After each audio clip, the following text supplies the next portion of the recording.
bago ka pa lang sa channel neto, ibang kwento ni Ate Jane, istorya mo, ikwento ko. Huwag kalimutang pindutin ang notification bell at subscribe button.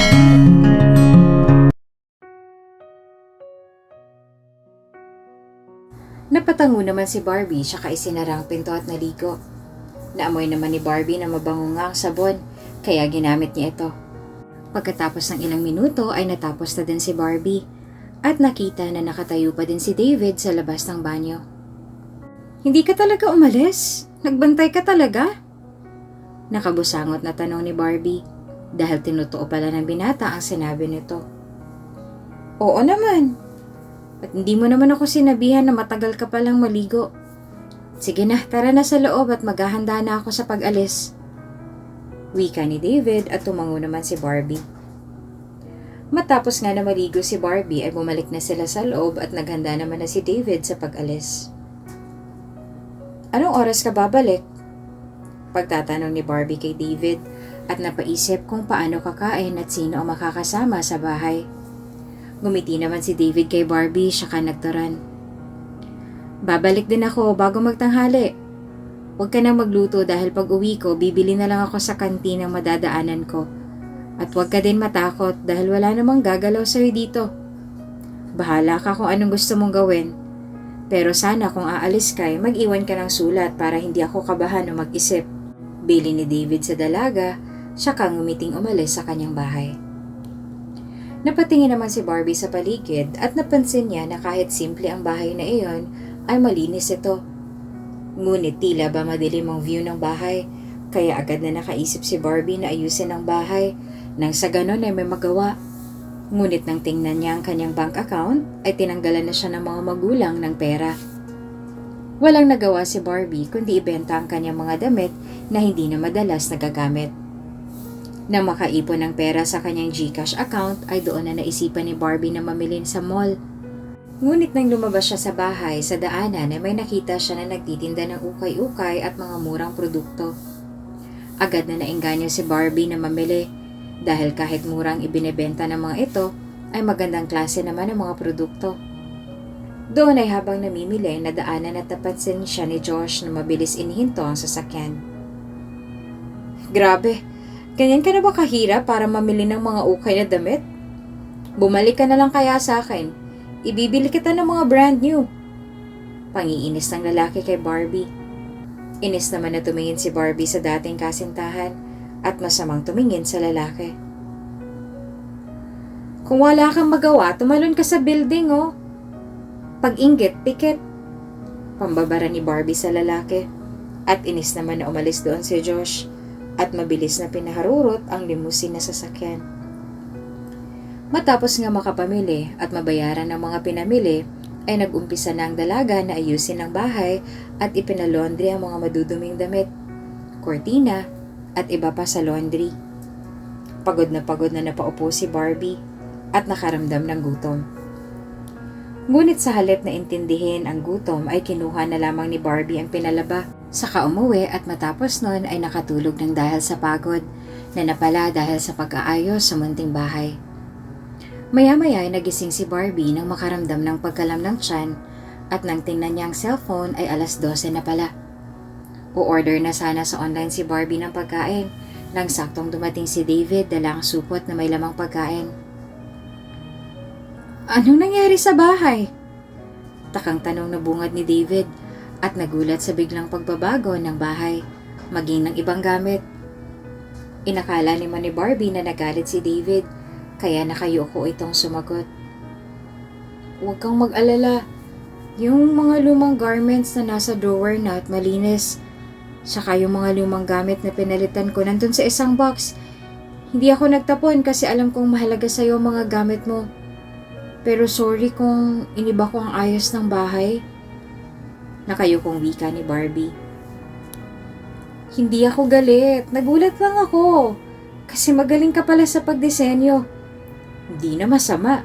Marunong ka pala sa gawaing bahay. Natatawang wika ni David saka inilabas ang pagkain na dala. Ano tong mga to?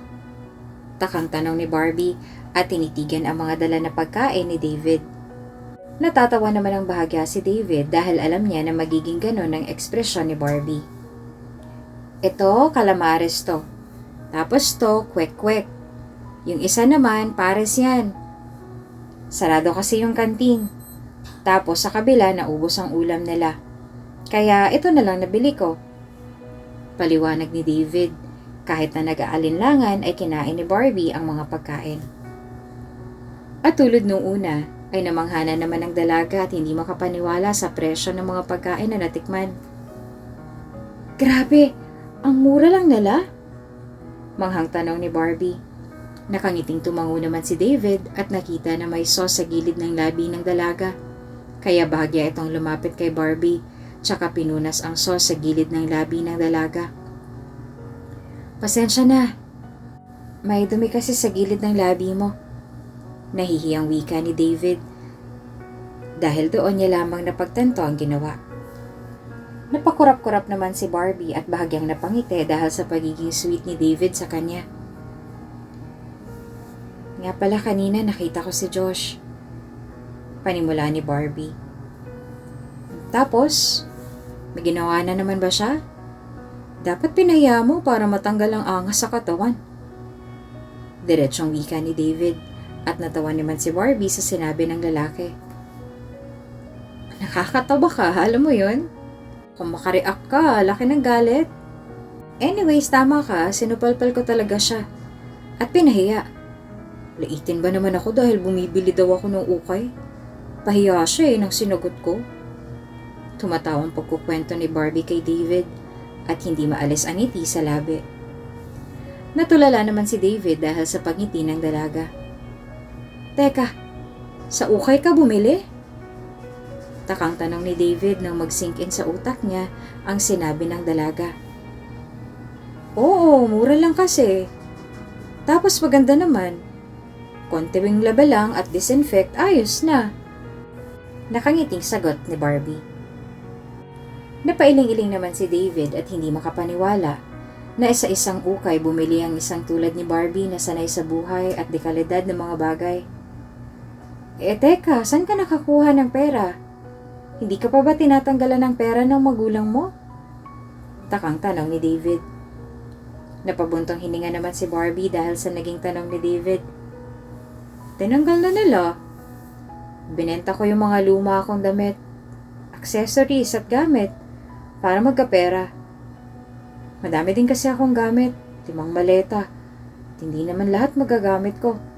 Kaya binenta ko na lang kesa naman nakatambak. Malungkot na wika ni Barbie. Dahil sa totoo lang ay ayaw niya naman sanang maging pabigat sa lalaki. Nakikita naman ni Barbie na mabuting tao si David. Ngunit ayaw niyang abusuhin ang kabaitan na meron ng lalaki. Ilang linggo din na nanatili si Barbie sa bahay ng lalaki. At kalaunan ay nagdesisyon si Barbie na maghanap ng trabaho. Ngunit nahirapan siya na makapasok sa mga kumpanya dahil sa paninirang ginawa ng sariling pamilya at dating kasintahan na si Josh. Umuwing nakasimangot si Barbie dahil sawi ito na makakuha ng trabaho. Oh, mukhang pinagsakluban ka ng langit at lupa ah. Anong nangyari? Pang-aasar ni Josh kay Barbie nang madaanan nito ang dalaga na pasakay. Siguro sinusundan mo ko. Ang malas eh.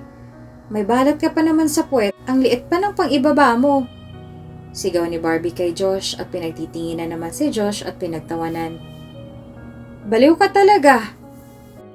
Piko na sumigaw si Josh at mabilis na umalis.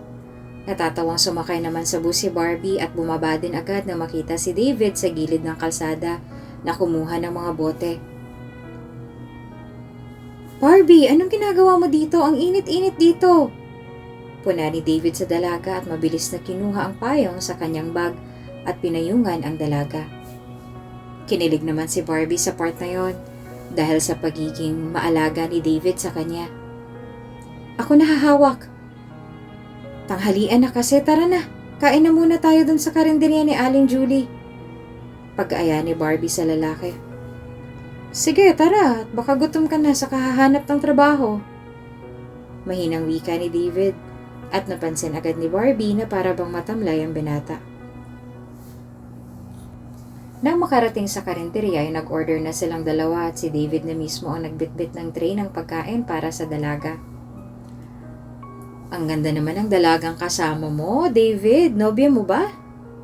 Nakangiting tanong ng ginang sa binata. Sasagot na sana si David nang unahan siya ni Barbie.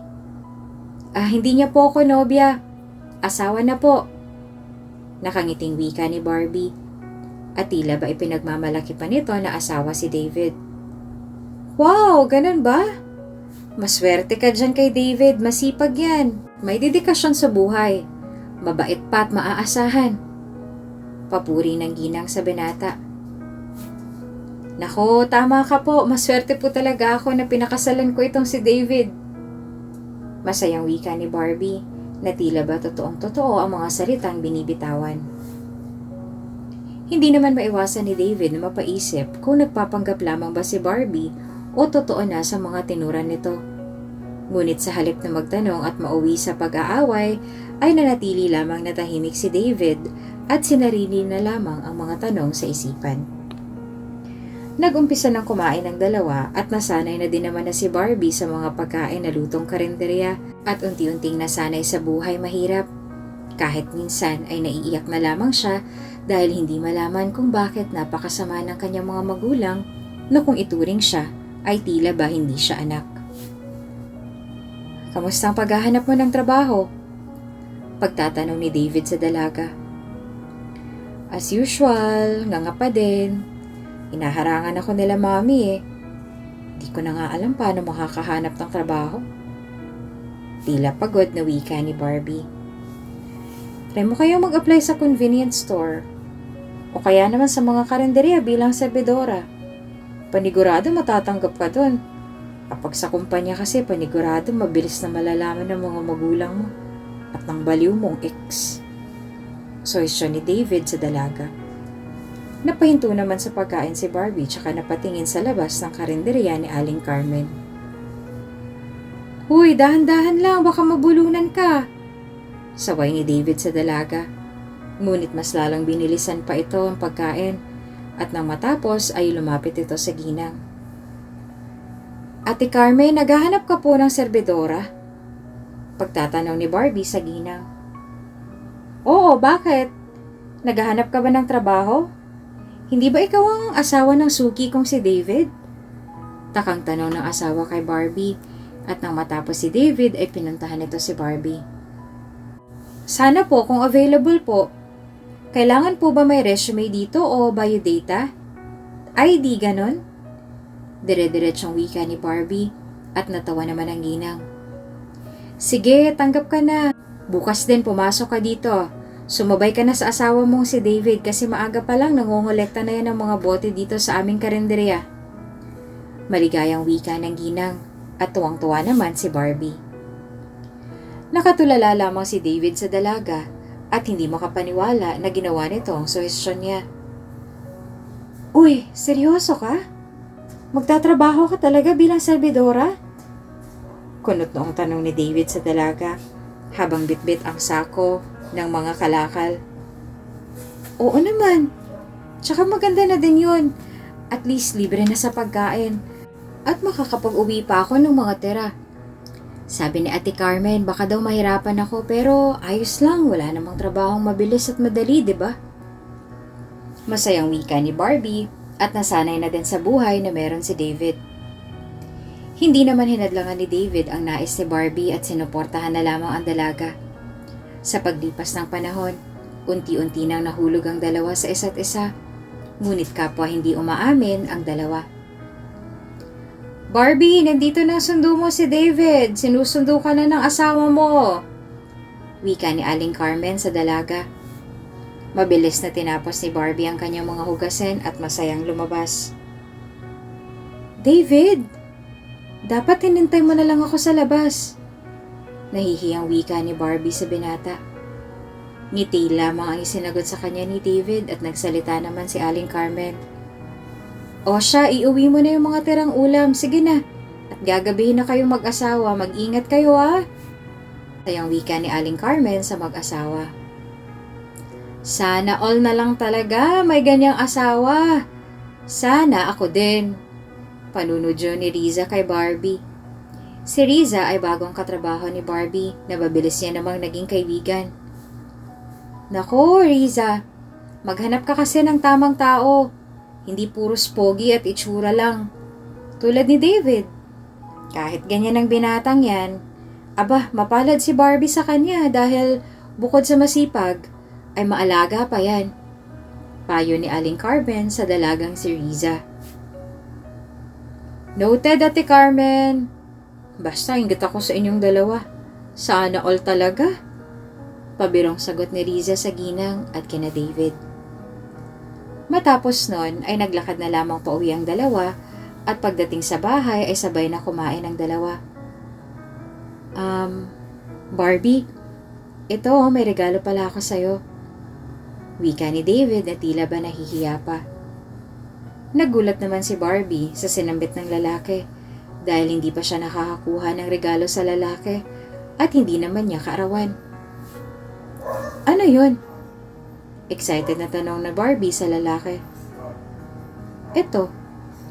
Nakangiting wika ni David sa dalaga at inilabas ang isang kahon at nang buksan iyon na isang bracelet ito na ang laman ay may disenyong puso at nakaukit doon ang pangalan ni Barbie. Wow, ang ganda naman! Pero anong meron? Hindi ko naman birthday Pagtatakang tanong ni Barbie kay David. Ngumiti naman si David tsaka sumagot sa dalaga. Di ba ngayon ang unang anibersaryo ng ating kasal? Nakangiting wika ni David at napahawak pa sa kanyang batok.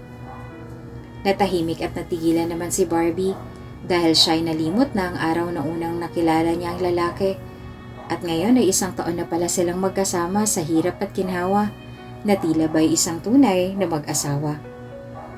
Naluhat na paiyak si Barbie dahil hindi niya inaasahan na maaalala ng lalaki ang date kung kailan sila unang nagkita at nagkakilala ni David. Naaalala mo pa pala? Grabe no, parang kailan lang. Pero seryoso, pinasadya mo to? Pag-iiba ni Barbie. Tumango naman si David. Gawa yan sa totoong silver na napulot ko at naipon ko mula sa pangangalakal. Tsaka pinasadya na gawin niyang regalo ko sa'yo. Wika ni David at tsaka isinuot ang bracelet kay Barbie. Kinilig at bumilis naman ang tibok ng puso ni Barbie dahil sa simpleng ginawa ng binata para sa kanya. Niyakap ni Barbie nang napakahigpit si David at nagulat naman ang binata sa ginawa ng dalaga. Salamat David kasi pinakita mo sa akin ang tunay na ganda ng buhay at tunay na kaligayahan. Emosyonal na wika ni Barbie at natuwa naman si David dahil nagustuhan ni Barbie ang kanyang ibinigay na regalo. Matapos nung araw na yon ay sinikap na ni Barbie na gumawa ng mga bagay upang mapasaya si David. Hindi man aminin ng dalawa, ngunit tuluyan na silang nahulog sa isa't isa.